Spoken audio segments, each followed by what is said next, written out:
So when we're talking about a topic as big and as far-ranging as the War of 1812, it sounds like there's no end to the number of subjects you could dig into and the rabbit holes you could go down.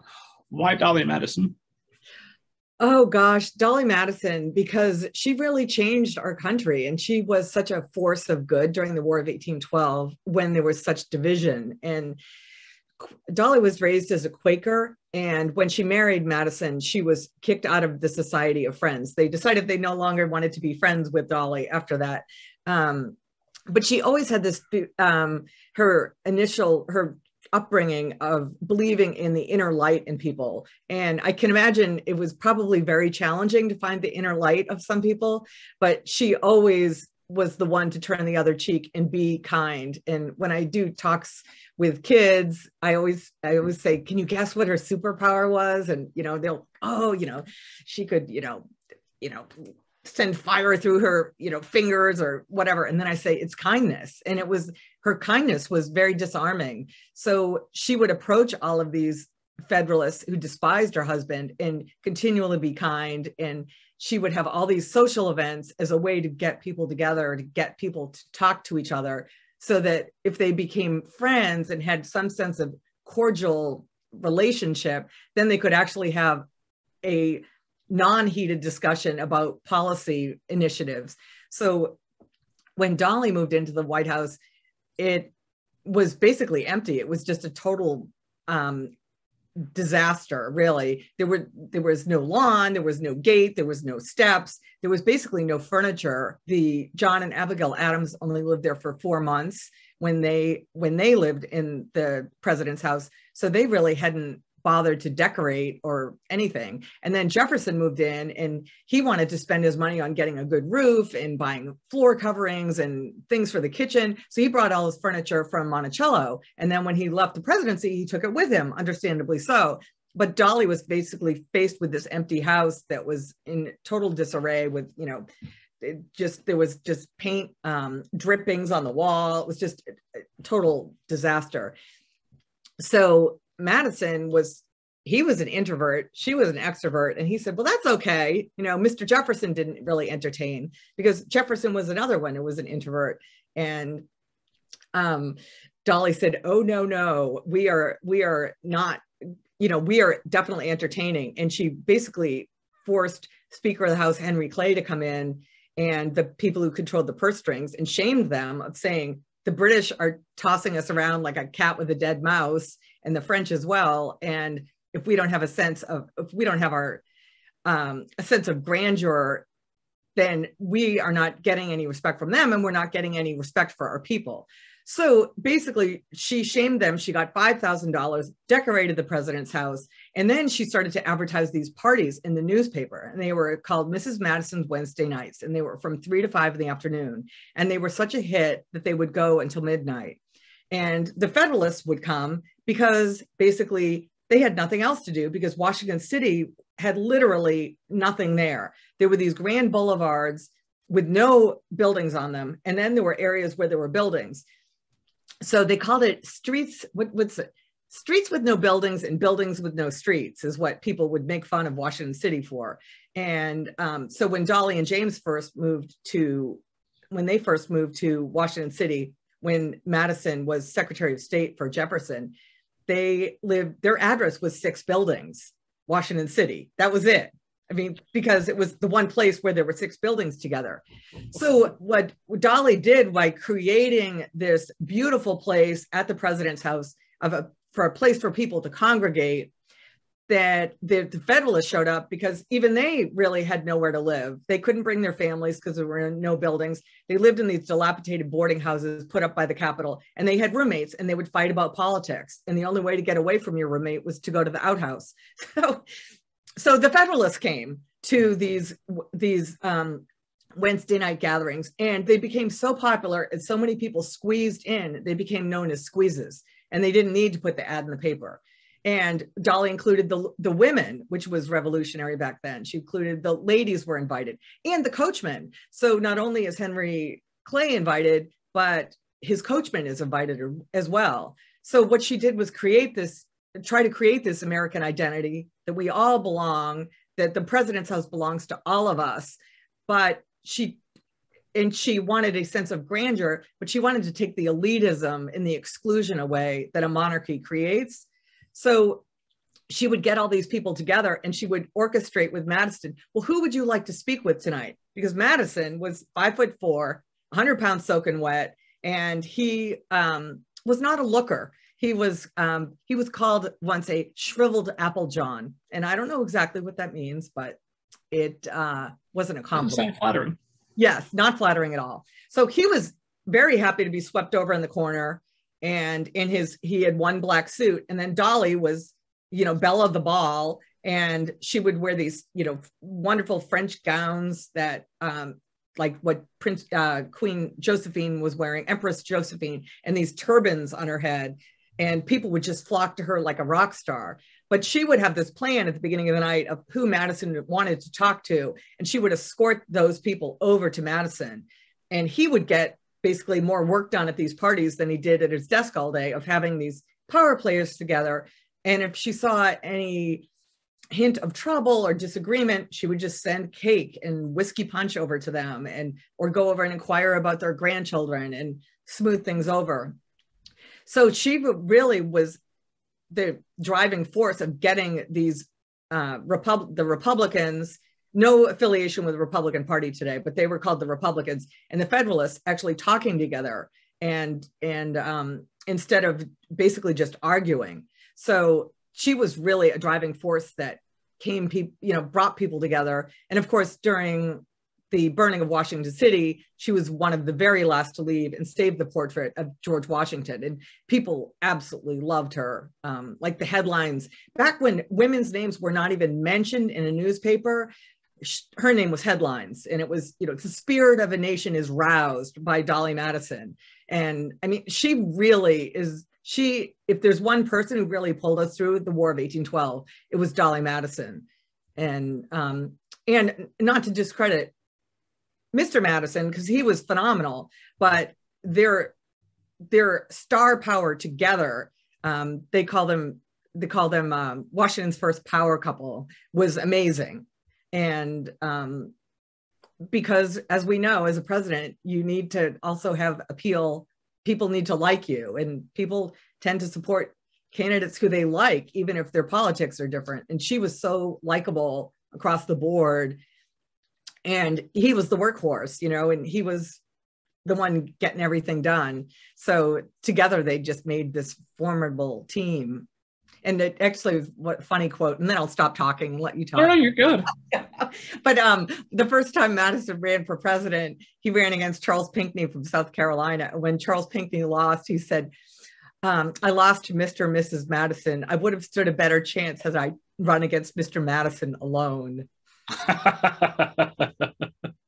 I love this idea that during the party, group is getting maybe a little raucous, a little out of control. She's like, send over whiskey punch. That should calm the situation.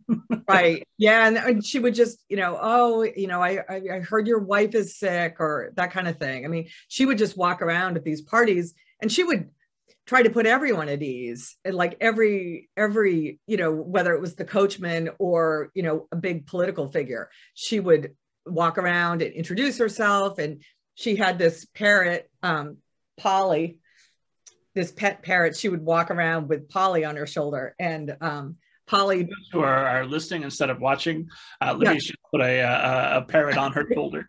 Is a big, huge green macaw parrot. It was a gift from a South American diplomat, but it was an icebreaker, because people who would see Dolley, they would be just absolutely tongue-tied, like it was like they'd seen Mick Jagger or something. I mean, she was such a rock star before there were rock stars that people would get completely tongue-tied. So she would walk around with Polly, and Polly was very colorful in her language. The French maitre d' would teach Polly naughty French swear words to say, and but she would also walk around with a copy of Don Quixote or Pride and Prejudice, and then she would use that as a conversation piece. That those were two very popular novels then. And if she would say, "Oh, have you read this?" And if someone said, "Oh, no, I haven't," she'd say, "Oh, don't worry, I haven't read it either."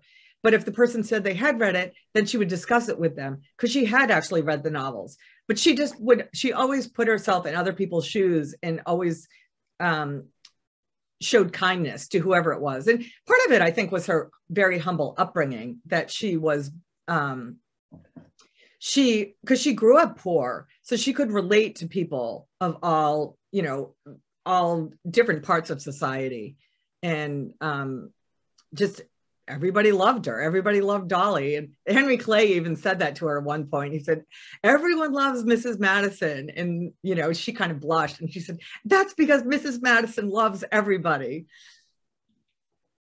So she grew up poor and outside all of this. Where do you think, like I encountered a phrase reading about your book that I hadn't encountered it. I don't think I've encountered elsewhere, is charm offensive. She was launching charm offensive during the war. Where do you think she got the skills that she needed to do this and pull this off? Well, that's a great question. I mean, I think a lot of it was just her personality, but she was one of, I think it was 7 kids, and she had 2 sisters, and they were all very gregarious, the 3 of them. So they used to call them the Merry Wives of Windsor, the three sisters. And, so Dolley grew up in Virginia, in Scotchtown. She was a distant cousin of Patrick Henry, in Hanover County, Virginia. And then when the Revolutionary War ended, her parents freed their slaves because Quakers did not believe in slavery. Then they moved to Philadelphia, and her father opened up a starch business. And I remember first reading it and thinking, that does not sound very lucrative, a starch business. Well, it wasn't. And he went bankrupt. In the Society of Friends, that's considered a disapproval from God. And he was cast out of the Society of Friends and was devastated. And he went to bed for 2 years, and he died of depression. And so there they were in downtown Philadelphia, and his wife, Dolley's mother, had no choice but to open up the house as a boarding house. And at that point, Philadelphia was the capital of the United States while Washington City was being constructed. So they took in all these senators and congressmen, and one of their boarders was Aaron Burr. And, but when Dolley's father was dying, he asked her to marry this young Quaker lawyer, John Todd. And she did marry him. They were very happy together. They had a newborn boy, and they had a toddler boy. And then in 1793, the yellow fever epidemic swept through Philadelphia, just devastating the population. And her husband and her newborn died on the same day. So there she was, 25. She's got a toddler boy, and she's beautiful and just radiates joy and kindness. It's just her personality. So she was the most sought after woman in Philadelphia at that point. And nowadays, it probably, if you were 25 years old and you had a 2-year-old son, it might not, it might affect your dating possibilities. But back in those days, life expectancy was so much shorter that she was very much sought after. And James Madison saw her on the street and was just awestruck by her. And he asked his friend Aaron Burr to introduce them. So, and the rest, as they say, is history. So that was the last time Aaron Burr ever interfered in U.S. history. That was it. So she and Madison got married within a few months. So I'm sure at that point, people were saying, Dolley, Payne, Todd, she's dating who, she married who, like of all these suitors, she would pick this basically, dweeby James Madison to marry, but she did. And they were very happy together. They were very, like she said, our hearts understand each other. And, there's some debate about whether or not she kind of married him at first as like a good provider for her son, that, she said that her 2-year-old son loved him and was hanging on his suit right away. And, she knew he was a very good man, but he was 42 years old. He was 17 years older. He was already an established founding father, and he was a sitting congressman from Virginia, father of the Bill of Rights, father of the Constitution. And here she is, this 25-year-old Quaker. And then she was cast out of the church for marrying a non-Quaker, for marrying Madison. And she was very happy about, because she could cast off this wearing these, the simple Quaker dress, the plain gray dress. All of a sudden she could wear all this lovely vibrant colors and have these, you know, have a grandiose wardrobe. And then she started wearing all these turbans and jewelry. And so she loved that. So that's her passion for fashion really came out. And I think it was part because she was repressed her whole life from dressing with any flair at all, that then she just really, and she married someone with money. So she had money to buy all these lovely clothes. And so she would order these fashion dolls from Paris, and she would get in the mail a little doll, and the doll would be wearing whatever the popular dress of the day was in Paris. So then she would get the doll and she would give it to her seamstress and say, will you please make me this dress in my size? And so she was always on the cutting edge of fashion. She would always have like the newest dress from Paris. And you know, Madison didn't mind, but I mean, he just wore he had one black suit that he would wear every day. And, you know, it worked for them. He didn't mind the bills that were coming in. Well, it sounds like he must have been tremendously relieved if that wasn't a part of thing he enjoyed so very much. And now he's got Dolley, who's sucking all the oxygen out of the room, but in a good way, because she's entertaining the huge crowd and he can get away with who it is he directly needs to speak to and influence, right?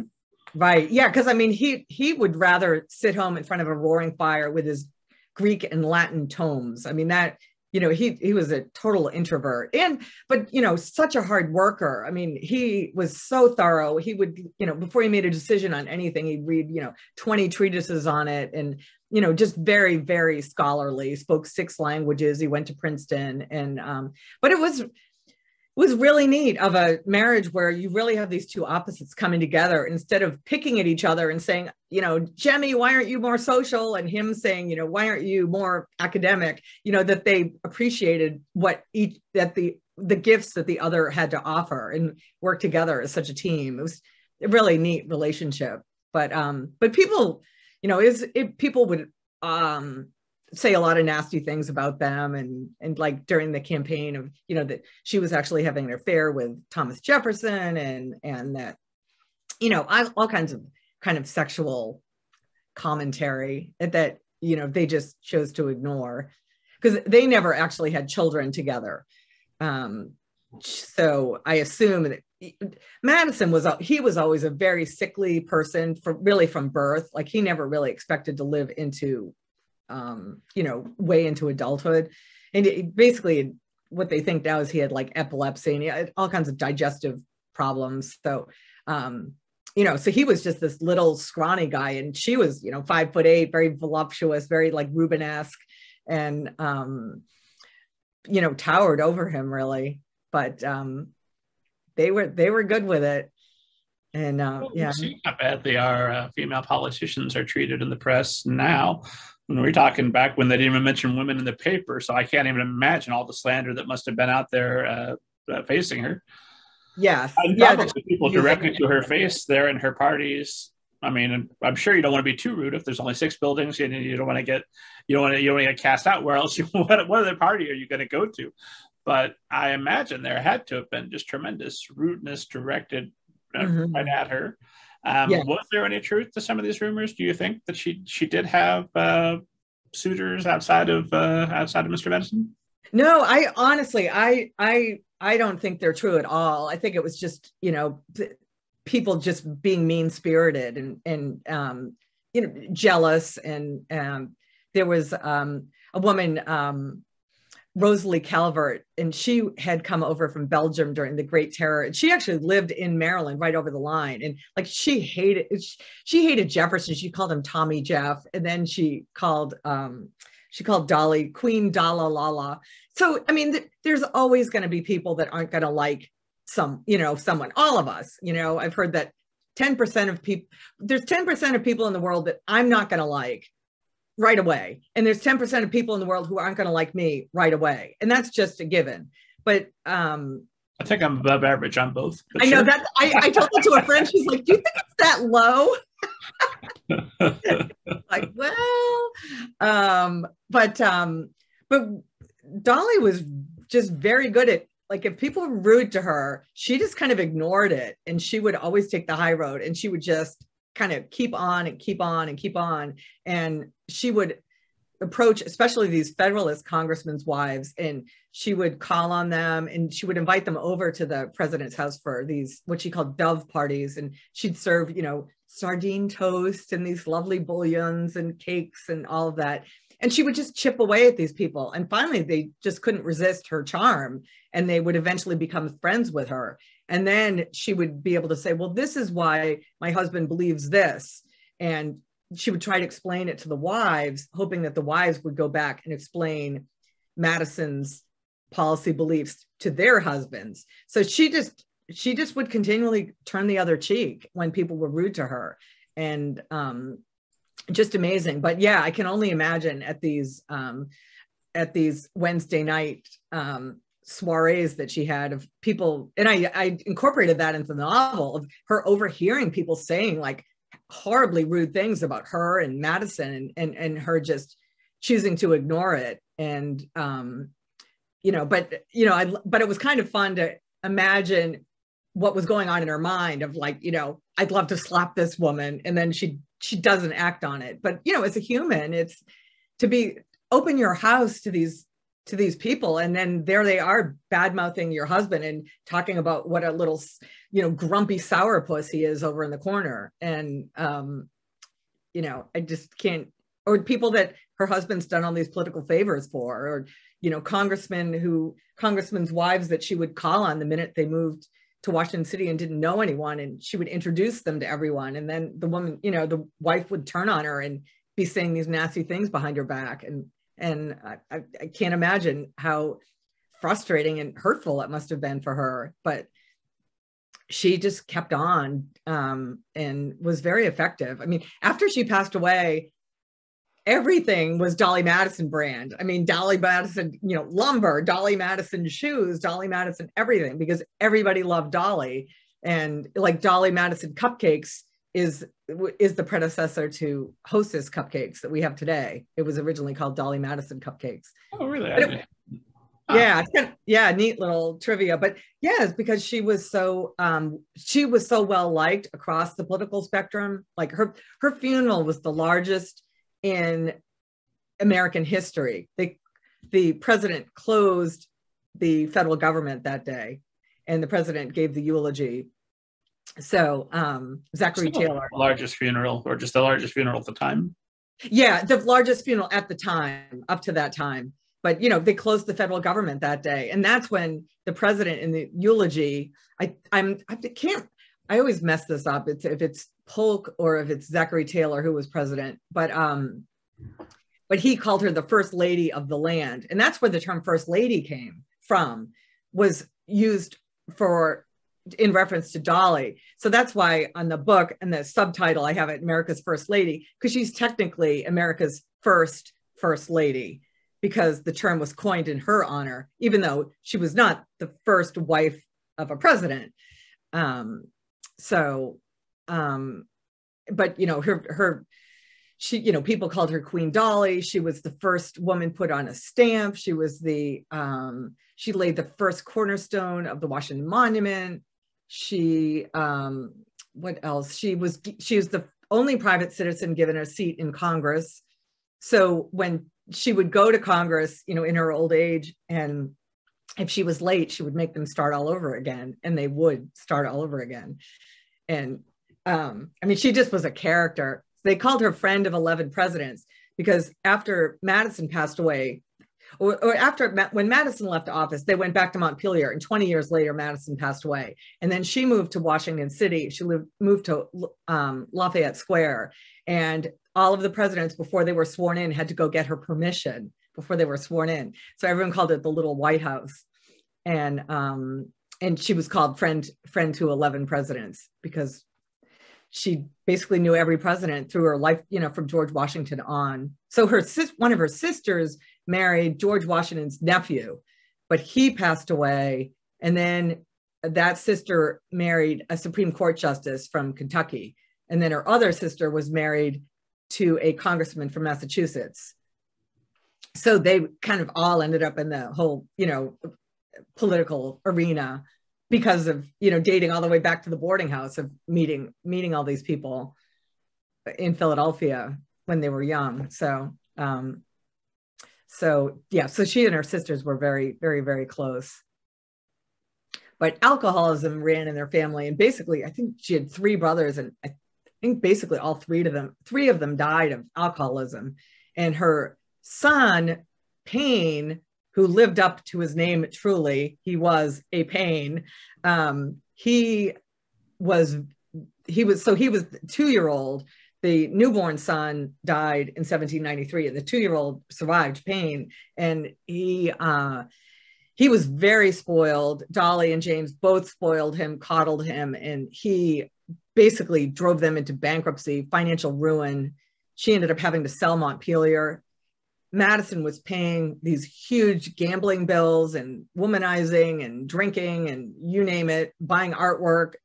And Madison would just pay off all her bills and all of his bills. And it wasn't until Madison passed away that Dolley realized what a financial mess she was in, and that she was bankrupt, and she basically was thrown back into the poverty of her youth once again. And she left, and then she still would make excuses for her son, and he struggles so. And so she moved to Washington City, to Lafayette Square, and left the son to drive Montpelier into the ground, and he did, and she had to sell it. But so she was wearing clothes that were 20 years old from the presidency, and some of her former slaves were bringing her groceries. I mean, she had no money at all, and Congress felt sorry for her, and they enacted some, they bought some of Madison's papers from her, because at that point there was no presidential pension or anything like that. So they even put in it, when they bought the papers from her, they put in there a stipulation that Payne could not have access to these funds, because everybody knew how horrible he was. So he ended up in like debtor's prison. I mean, he really, I mean, I hate to speak so badly of someone, but there really was nothing redeeming about him. It was really a shame. Very sad, because she always felt sorry for him, that he had lost his father and his brother. And then Madison was, he was his adoptive father, and he, so he coddled, he felt bad for Dolley, so he just played along with it. And so Payne was just very, very spoiled. And it was, yeah, very sad. Well, I mean, I don't know him, but I imagine that's obviously neither do you. Yeah. Neither of us have met him. But I imagine it has to be difficult to grow up. I mean, that's a child of a celebrity, right? Right. Yeah, definitely. Yeah, it's a pattern you see in history of, it's. But, it's a shame. It's like he had all these opportunities. Madison even arranged for him to go on the peace delegation over in Belgium and go along on that. And then he was just out carousing all night long. And, kind of all those rumors came wafting back. And, I mean, it is a shame. But it's, he basically never really heard no in his life. And, it didn't help him any in the long run. But yeah, I it's a difficult situation for all of them. Yeah, but she was very close to, she had some nieces, some of her sister's daughters she was very close to. So, they always had, even during the presidency, they had her sister, the widowed sister, lived with them with her 3 kids, and the other sister just lived right down the street. So the house was always full of children. But they for high school, they sent Payne. He went to a boarding school up in Baltimore, and then he didn't do very well in his studies, didn't apply himself very well. And, kind of the whole scene. So that was a shame. I know that was a source of great sadness for her. Well, hopefully, I was going to say something needlessly mean to a current celebrity child, and I'm not gonna. I'm gonna be better and rise above that. Instead, I'm going to go back and ask about something you had. We kind of blew by earlier, but that was that at a time when women aren't even mentioned in the paper, Dolley has the insight to bring women to the party. What prompted that, and what was the advantage of that? Well, I think part of it is she loved to socialize with women, and she enjoyed it, but she also, I think, believed that the men would behave better if the women were there. And that, you know, because at that point she's would be worried about having duels in the White House and the president's house, because there were going to be the foreign ministers from Great Britain and France and all the other countries there. But I mean, there were literally duels on the floor of the Hall of Representatives. So for that was a legitimate worry.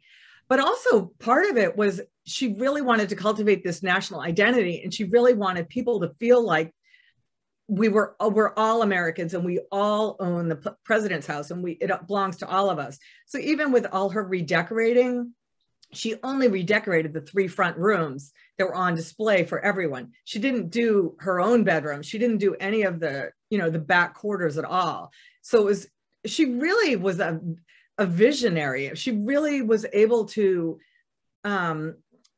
see the big picture and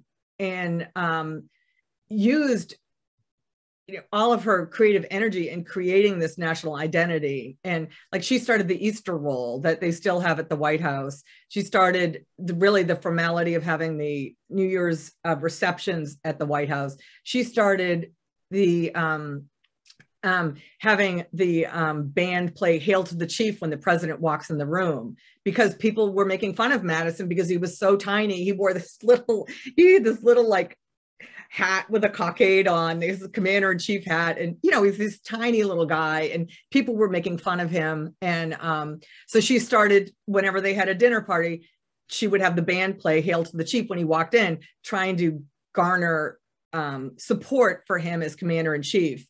So she just really had a gift for like seeing how people perceive